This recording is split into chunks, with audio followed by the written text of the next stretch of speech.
All right. Good morning, everybody.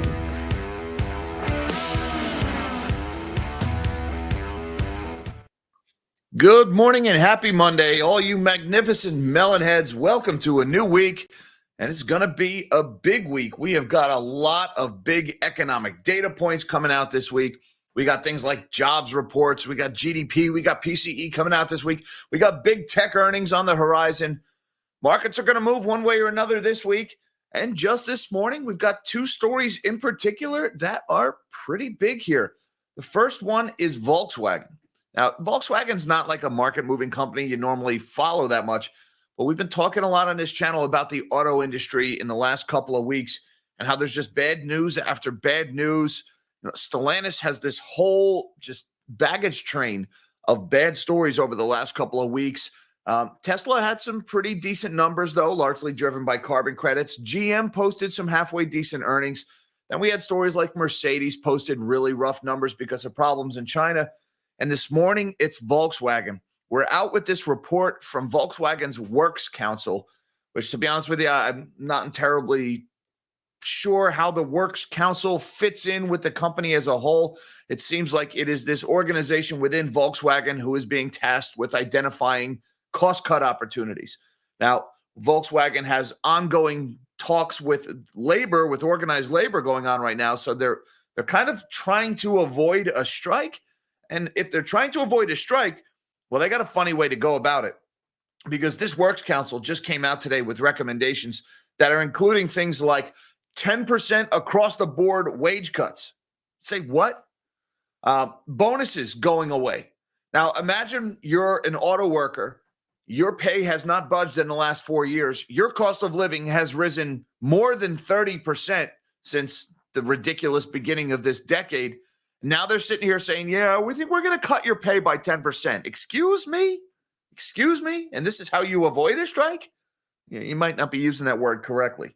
Also, I mean, they're talking about between the bonuses going away and this 10% pay reduction, it could result in pay cuts as high as 18%. I mean, that's just absolutely devastating to people who have already taken this massive hit to their standard of living. I mean, you won't be able to make a living building cars in Europe if this is what they're doing. And on top of all this, they're also talking about closing down, just completely shutting down 3 factories. So you're looking at tens of thousands of layoffs on top of this. And well, again, if you're trying to avoid a strike, you got a funny way of going about it. And, guys, I've been pounding on the table. I've been warning about the auto market. People cannot afford these cars anymore. They're just too stinking expensive. On top of all that, you got what's going on with fuel prices in the last couple of years, although oil, that's a whole other separate topic. The cost of living is just too high. Now you've got this competition coming in from China, which was also mentioned in this article. China is overproducing vehicles. They're spilling over into Europe. Europe has tried some protectionist trade policies like tariffs on Chinese EVs. We don't know really how successful those are going to be yet. Now, Volkswagen is another one of those automakers that made a big pivot to electric vehicles that was very premature, and that blew up in their face. So they're also suffering from that. But guys, there's trouble in the auto market. You can see it in the United States. You can see it in Europe. You can see it with the sales numbers that have been reported. You can see it with the revitalization of labor disputes. We're less than a year removed from the last time the UAW was having issues with the big 3 here in the States. That may pop up again because of what Stellantis has done. So pay attention, guys. I've been saying it for a while now. Cash for Clunkers 2.0. It's coming. And while we're all talking about automakers and everything, we finally got that relatively scripted Israeli counterattack over the weekend. It happened on Friday night, of course, because we have our little wars on Friday evenings now. I don't know if you guys knew that. Bank failures also happen on Friday evening, and so do skirmishes between the Israelis and the Iranians. That way, we like to have our wars while the markets are closed. We wouldn't want to mess with anybody's stock values while we're doing our killing, of course. I mean, that's what are we, barbarians here? No, you got to have those during off hours. That's what civilized people do. Well, the Israelis finally had their counterattack for the hundreds of ballistic missiles that Iran fired into Israel a few weeks ago. And it was as suspected in recent days. They largely spared Iran's oil infrastructure as well as Iran's nuclear facilities and any civilian targets. It was still a pretty massive operation. Almost a third of the entire Israeli Air Force took part in this campaign. They hit ballistic missile and drone manufacturing factories, as well as air defenses and other military targets.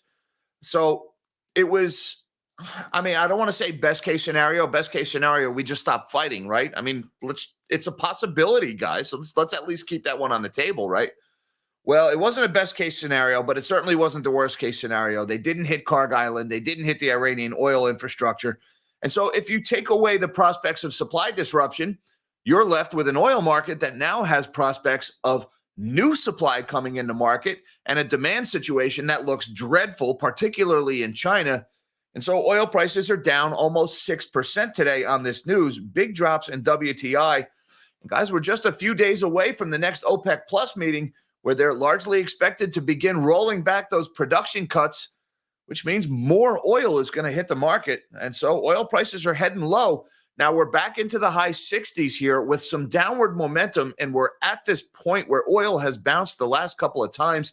If we break below this level, the chart gets very ugly for oil. And absent some other escalation in the Middle East, which right now looks much less likely, oil prices are heading lower here.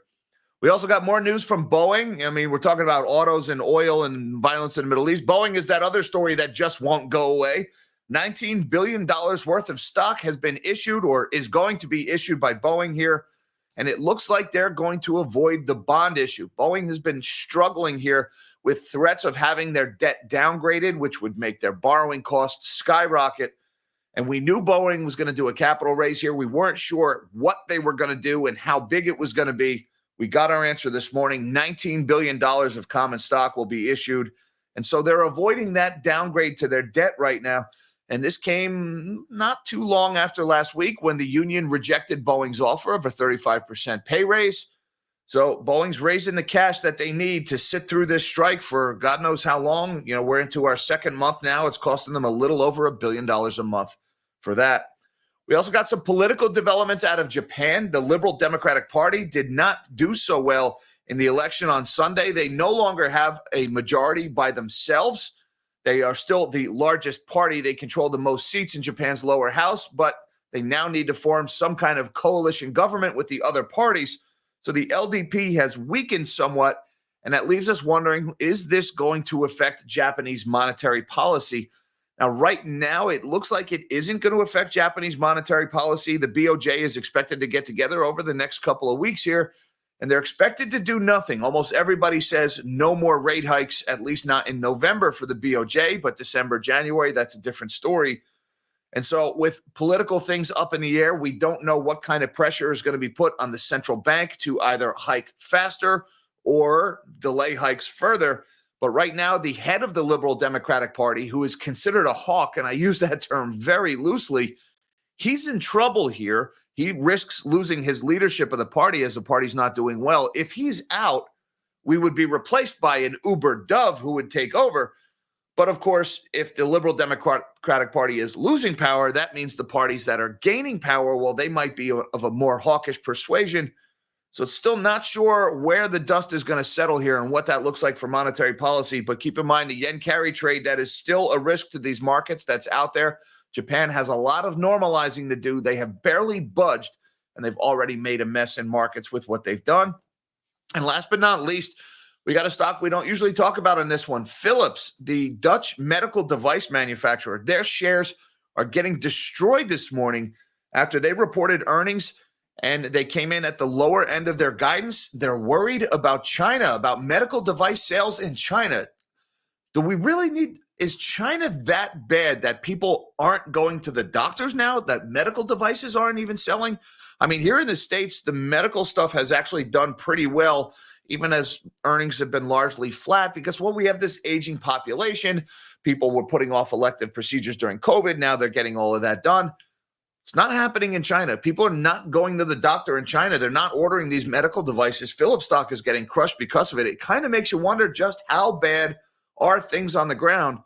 It's hard to tell because, well, you just can't get reliable statistical information out of China because everything is through the lens of the Communist Party's censorship. We do it here, just not as much. Got a lot to talk about today, guys. Why don't we shrink my big melon of a head and let's see what's happening in these markets. Don't forget that like button for the YouTube algorithm. And if you're new here, hit that subscribe button and come and have your coffee with the melon heads because we do this every day. Right now, the S&P 500 is up 34 points this morning, about 0.6% higher. We got the Dow is up 220 points. Good morning for stocks here, 0.5% higher for the Dow. And the NASDAQ is set to open at an all-time high, up 146 points, leading the way higher, 0.73% to the upside. So we got the NASDAQ is rallying into those big tech earnings coming out this week. We'll see if that holds. Meanwhile, we have a slightly weaker dollar here, down 5 basis points at 104.20 for the Dixie. Looking over at the bond market, we got a mixed bag, not a lot of movement one way or another here. Looks like a fraction of a point in either direction. The 30-year Treasury's at 4.497. That's down a fraction of 1 point. The 10-year, 4.235, up a fraction of 1 point. The 2 years at 4.101, up about 0.3 points. And we got the 1 month is at 4.750, essentially unchanged here. So bonds are doing a whole lot of nothing here this morning. We've also got in the commodities board, we've got gold is taking a breather here, down about $10. $2,736 for shiny here, about 0.4% lower. Gold has had a monster run in the last month or so, so I'm not surprised to see it taking a breather. Silver is also in the red this morning here, $33.62 for my favorite of the shinies, down about 7 cents or 0.22% lower. Copper is down about 1/3%. Platinum is unchanged. Palladium up 1.1%, still on the run after that talk of sanctions involving Russian palladium.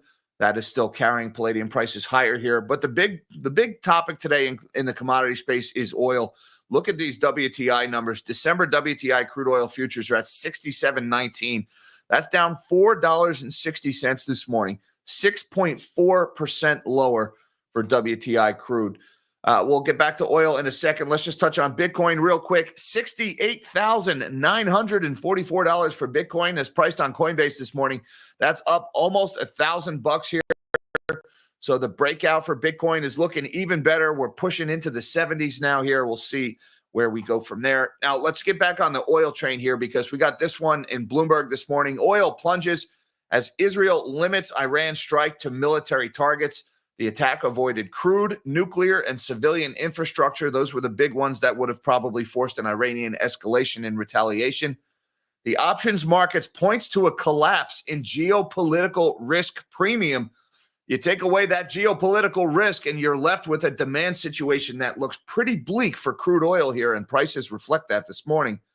Oil tumbled more than 6% at the start of the week after Israeli strikes against targets in Iran avoided the OPEC members' crude facilities, raising the prospect for easing hostilities in the region. Brent fell below $72 a barrel, and West Texas Intermediate was near $68. Israeli jets struck military targets across Iran on Saturday, delivering on a vow to retaliate for a missile barrage at the start of the month, though the attack was more restrained than expected. The strike avoided oil, nuclear, and civilian infrastructure in line with a request from U.S. President Joe Biden's administration. Can't have those oil prices spiking right before an election. We did all kinds of things like leak their plans. We gave them THAAD missile systems and 100 troops to operate it. Seems like we sweetened the pot enough to get the Israelis to avoid that Iranian oil infrastructure. Now, guys, another important thing to keep in mind, Monday's slump comes ahead of a crucial few weeks for prices with a host of influential events looming, including, of course, the U.S. election. We're now a little over a week away from that. I cannot wait to have the election behind us. I'm so sick of Pennsylvania political ads. When you live in a swing state, you just get bombarded with that crap. But OPEC Plus also plans to start gradually reviving oil production in December, and the market is watching for any change to that timeline. Though the planned output increase in the near term is small, it will add supplies to a market that the International Energy Agency forecasts won't be in need of them. Key gauges of market strength have also been softening in recent days, though they remain in a bullish backwardation structure where the nearest contracts trade at a premium relative to later dated ones. Oil prices here not looking so good this morning. Look at that red candle here. We opened with a gap down, still heading lower, $67.15 now for WTI crude. And you can see here, guys, we got lows around, if you go by intraday lows about $65. We hit that back in September. If we zoom out a little bit more, you can see these levels in the mid 60s to low 60s. We hit $63 in May. We hit around $64 in March. You know, if we break below these levels, then we got to zoom way, way out on the chart here. And you don't really find any kind of a support level probably until around here if we break below this level, which was in the low 40s. So pay attention here, guys. A further breakdown in oil prices from here could take us sharply, sharply lower. And again, with a lot of the geopolitical risk for the moment eliminated, it looks like right now, barring some kind of exciting developments on the demand situation, oil is going to be heading sharply lower. Now, let's talk about the auto industry. Volkswagen targets layoffs and 10% pay cuts amid plans for German plant closures, the union says. Bad news for auto workers in Europe here. Volkswagen is considering widespread pay cuts and layoffs, as well as the closure or size reduction of its plants in Germany, the company's Works Council said on Monday. The Volkswagen management recently presented the plans to the council that included a 10% reduction in pay across the board, as well as wage freezes in 2025 and 2026, according to Daniela Cavallo, the head of the Works Council. All factored in, the body estimated workers will suffer pay cuts of around 18% over the period. These are guys who are still haven't gotten a raise since what happened in 2020. And now we're talking about 18% pay cuts. You got to be kidding me. This is a death sentence financially for auto workers here. Workers with certain collective wage agreements would also lose bonuses and additional payments on employment anniversaries, said the Works Council, which is made up of a group of elected staff members that represent the interests of a company's workforce. If this is what the workforce interests look like, I'd hate to see the people who are on behalf of the Volkswagen shareholders, because this is awful. Volkswagen also intends to shut 3 factories and downsize all other plants in Germany. Guys, we're watching the deindustrialization of Europe after decades of just obscene, ignorant, just outright stupidity when it comes to energy policy. I mean, basically, freaking Greta Thunberg was put in charge of the energy policy of an entire continent. What's the worst thing that could happen? Well, we're seeing it. 18% pay cuts, layoffs, factories shutting down amid inflation that drove up the cost of living 30%. People unable to put food on the table because of what's happened to the economy. And now they're talking about losing their jobs too here. The Volkswagen management presented its plans to the Works Council separate from ongoing discussions about labor agreements, the council said. The next round of these talks is set to take place on Wednesday this week, when Volkswagen is also due to release its latest quarterly earnings. I mean, I would be very surprised if this did not result in some type of automotive strike in Europe here, guys. These numbers are really just terrible. Maybe this is just strong-arm negotiating tactics. That's entirely plausible here. They might just be trying to lowball the hell out of them right as they sit down to the table. Not looking good for those workers there. Volkswagen stock down 1.3% as priced in euros here this morning. 91.04, down about 1.24 euros. Also going on here, we've got Boeing raises $19 billion in a share sale to thwart downgrade. We knew they were going to raise capital. We didn't know if it was going to be in the form of bonds or dilution. We got the answer. It was dilution. And the market's actually taking this in stride, not doing so bad, all things considered here. The company sells 90 million shares of common stock and $5 billion worth of depository shares. Fundraising could approach as much as $22 billion with over allotments. Boeing launched a nearly $19 billion share sale, one of the largest ever by a public company, to address the troubled plane makers' liquidity needs and stave off a potential credit rating downgrade to junk. The company offered to sell 90 million common shares and about $5 billion of depository shares, according to the statement on Monday, confirming an earlier Bloomberg News report. The common share portion alone would total just under $14 billion, based on Friday's closing price of $155.01. That would be the largest share sale since SoftBank sold part of its stake in T-Mobile back in 2020. Data compiled by Bloomberg shows. So Boeing, this is their latest move here. They've got no shortage of problems. Their space business is a mess. They're looking to sell that. They've obviously got the strike is going on, ongoing investigations for their many safety issues. So now they need cash to get them through these next few years here. Boeing has not turned a profit since 2018. So going on 6 years of losses for the company. And all things considered, Boeing stock looks pretty good here this morning. Look at this, $153.60. It's down $1.46. It's less than 1% lower. Guys, this is a $97 billion market cap, and they're talking about issuing $19 billion worth of stock. So, I mean, they're diluting their shareholders by 20%. The stock's down 1%. This is holding up pretty well. I guess a lot of this negativity was just already priced in here. So all things considered, it could have been a lot worse for Boeing shareholders. Now, let's talk a little bit about what's going on across the pond in Japan.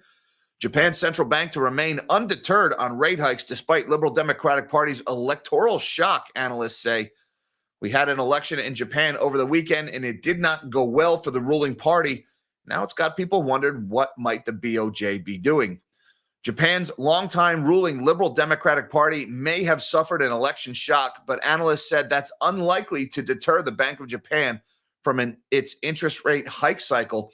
In Sunday's elections, the LDP lost its majority in Japan's lower house for the first time since 2009. Besides its junior coalition partner, Komeito, did I say that right? The LDP will need to work with other parties to form a government. A minority government could also be on the cards. So they're no longer basically single party rule in Japan. They're going to have to work with these other parties, at least to some extent. The result was a blow to the LDP, said David Boeing, the director of Japan and Asian trade at Eurasia Group. The LDP got bruised. They got a black eye. They got a bloody nose, but they're still standing. So is Ashiba, and they're still the biggest party in the lower house, he said on Monday. Now, the political turmoil comes ahead of Bank of Japan's meeting this week. Roughly 86% of economists polled by Reuters expect the central bank to leave its rates unchanged when it announces its decision on Thursday, something they've telegraphed ahead of time. Izumi Devalier, I don't know how to pronounce these names, guys, chief Japan economist at Bank of America, said that the odds that the BOJ will hike this week is probably close to zero. When asked if the election result could derail the BOJ's hiking cycle, he explained that while political uncertainty and instability could delay rate hikes, she added the BOJ cannot ignore the sustained weakness in the yen. We'll show that chart in just a second here. I don't think that necessarily means that the BOJ will be on hold for the foreseeable future. Obviously, you've got to watch the market developments, but we could still be on track for hikes in January or even December, depending on where the yen goes, she said. So we've had the yen has weakened quite substantially here. This is the chart of USDJPY. Just a reminder, this chart going up is a weakening yen versus the dollar. And you can see since the middle of September, since the Bank of Japan started walking back their expectations for rate hikes, they didn't abandon them outright, but they basically said, we're not going to do anything while the markets are in turmoil. They told us they're going to prioritize stock prices over the value of the yen. We've seen the yen do nothing but weaken. I suspect we've had a lot of people putting their yen carry trades back on. Now we're sitting here at 152.61 yen to the dollar, which is, I guess, right around a little bit higher than where we closed on Friday. So the yen is weaker again this morning, although not as bad considering the electoral change. So the market is pretty much saying we don't think this is going to change the course of action. The Bank of Japan probably still going to keep hiking, but at a very slow rate. December at the earliest, probably not until January.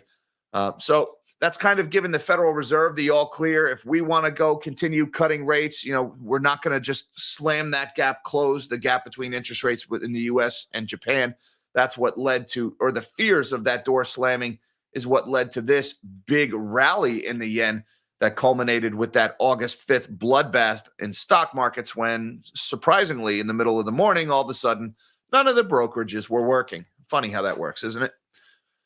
And last one of the day here, Philips stock plunges after China warning the GE healthcare is dropping too. Guys, I'm not really sure what to make of this. I don't know if this is competition from other medical device manufacturers, maybe domestic manufacturers. But if this is what I think it is, and people are just not going to the doctor in China because they're broke, then the Chinese consumer is even worse than we thought here. Philips stock was plummeting on Monday after the Dutch healthcare electronics company warned that weak demand in China will drag on sales. Philips Amsterdam-listed shares tanked 17% in European trading, compared with a 0.5% drop in the benchmark AEX index. Its American depository receipts were falling 16% to 26.49 ahead of the U.S. Open. The plunge came after the company cut its annual sales outlook Instead, its free cash flow will come in toward the bottom end of its predicted range, which it said was due to significant deterioration in Chinese demand. Phillips now expects its comparable sales to grow between just 0.5% and 1.5% this year, down from a previous forecast of 3 to 5%. So they're saying the whole thing is because of China. Now, it's a medical device manufacturer, and they're saying they're seeing a significant deterioration in Chinese demand. A significant deterioration in demand for medical devices in China. Is that a macro trend, or is there just some competition going on in China? I just don't know. But if people are just not going to the doctor because they're broke, that is a very bad sign there. And, look at Phillips stock here this morning, down more than 17% ahead of the open here, 26.24. This is priced in US dollars, down $5.43. So things are just not looking good in China, not looking good for Phillips here. That's a very big move for a couple of percent reduction in their growth forecast. I was kind of surprised to see the size of that move this morning. And I just want to say thank you very much to Mr. Hunt and Cover. Thank you so much, Mr. Hunt, for the good vibes this morning. He says, happy Monday, Jack. Thanks for your hard work. My pleasure, Hunt and Cover. I appreciate you being a Melonhead member for 8 months, sir. Thank you so much for supporting the channel. And thank you so much to Mr. Krusty White Bread, who's also been a member for 4 months. Thank you, Krusty White Bread. He says, I made it out of Commie, Illinois, mates, almost to Arizona. Is this on a permanent basis, Mr. Bread? Are we fleeing the blue states in favor of the purples? I made a similar move myself from New Jersey to Pennsylvania. It wasn't willingly. New Jersey took away my job, so I had no choice. But I'm overall happy with the move. I'm glad I made it. So I hope everything goes well for you, sir. Please be safe in your travels. And thank you again for supporting the channel. And thank you to all the Melonheads for having your coffee with the Melonheads this morning. I appreciate that very much. Thank you to all my Patreon supporters and magnanimous Melonheads on Patreon and YouTube. You guys are awesome. I got links down below to all that good stuff, should you feel so inclined. Hi, Mom. Hi, Dad. I love you guys. Everybody, till next time, live small and dream big.